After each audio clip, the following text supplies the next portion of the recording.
উত্তর পশ্চিম বঙ্গোপসাগর ও তৎসংলগ্ন উত্তর ওড়িশা পশ্চিমবঙ্গ উপকূলীয় এলাকায় একটি লঘুচাপ সৃষ্টি হয়েছে।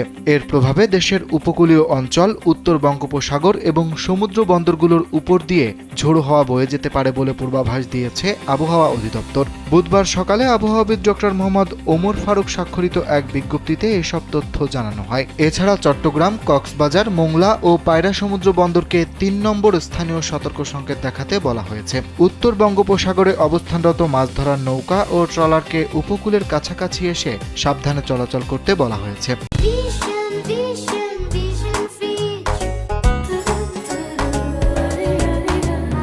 এদিকে বুধবার সন্ধ্যা ৬টা পর্যন্ত আবহাওয়ার পূর্বাভাসে বলা হয়েছে, রংপুর, রাজশাহী, ময়মনসিংহ ও সিলেট বিভাগের অনেক জায়গায় এবং ঢাকা, খুলনা, বরিশাল ও চট্টগ্রাম বিভাগের কিছু কিছু জায়গায় অস্থায়ীভাবে দমকা হাওয়া সহ হালকা থেকে মাঝারি ধরনের বৃষ্টি অথবা বজ্রসহ বৃষ্টি হতে পারে।